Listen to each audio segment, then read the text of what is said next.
Shalom semuanya. Setiap akhir tahun, saya pribadi selalu menantikan momen Natal. Karena bagi saya sekeluarga, Natal kami selalu spesial dan berkesan. Saya berdoa di tahun ini keluarga saudara juga merasakan kehangatan dan sukacita Natal yang sama. Kita percaya momen sederhana itu selalu mengingatkan kita akan kasih dan kebaikan Tuhan.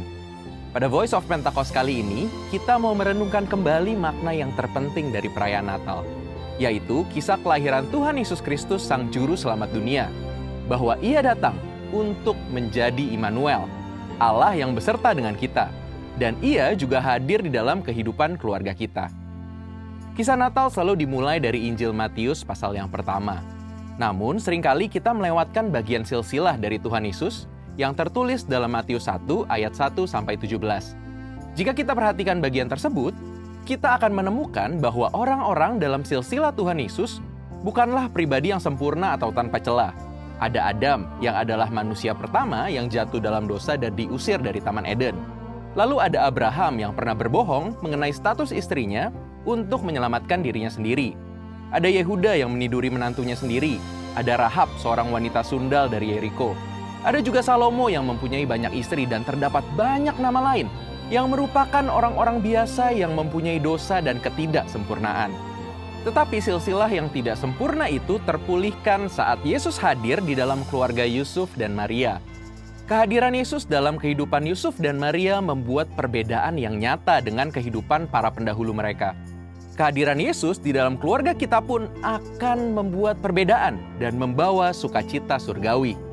Seperti kehadiran Yesus yang membawa perubahan positif bagi keluarga Yusuf dan Maria, kiranya kehadirannya juga membawa damai dan sukacita bagi keluarga kita di masa Natal ini. Ada dua hal penting yang dapat kita renungkan dari kisah mereka. Yang pertama, jadilah keluarga yang selalu mendengarkan, percaya, dan taat melakukan kehendak Allah. Sebagai manusia, wajar jika Yusuf sempat meragukan apakah Maria benar mengandung dari Roh Kudus. Tetapi akhirnya ia memilih untuk percaya dan taat pada kehendak Allah seperti yang disampaikan oleh malaikat Gabriel. Dari keluarga Yusuf dan Maria, kita belajar tentang kesetiaan untuk mendengarkan, percaya, dan melakukan apa yang Tuhan kehendaki. Perjalanan mereka tidak mudah, tetapi penyertaan Allah selalu nyata bersama dengan mereka. Mendengarkan, percaya, dan taat harus juga senantiasa kita lakukan. Mari jadikan keluarga kita untuk terus setia melakukan apa yang Tuhan perintahkan. Kita harus terus memastikan keluarga kita untuk terus membaca dan merenungkan firman Tuhan, serta melakukan perintah Tuhan dan senantiasa percaya kepada tuntunan Roh Kudus. Kadang, apa yang Tuhan minta memang tidak selalu mudah untuk dipahami. Tetapi percayalah, setiap rancangannya selalu membawa kebaikan bagi kita. Kasih-Nya bagi keluarga kita begitu besar. Kita harus terus ingat bahwa Tuhan Yesus datang untuk terus membawa sukacita dan kekuatan di dalam hidup kita dan keluarga kita. Sukacita Natal bukan hanya kita rasakan di bulan Desember saja, tetapi sepanjang hidup kita dan keluarga kita. Karena Yesus adalah Immanuel, Ia Tuhan yang senantiasa beserta dengan kita. Yang kedua, menjadi keluarga yang selalu menjadikan Tuhan Yesus Kristus sebagai pusat dalam kehidupan keluarga. Yesus Kristus, Sang Putra Allah, hadir di dalam kehidupan Yusuf dan Maria. Mereka menjadikan Yesus sebagai pusat hidup mereka, bukan karena Ia anak mereka, tetapi karena Ia adalah Tuhan yang menjadi manusia.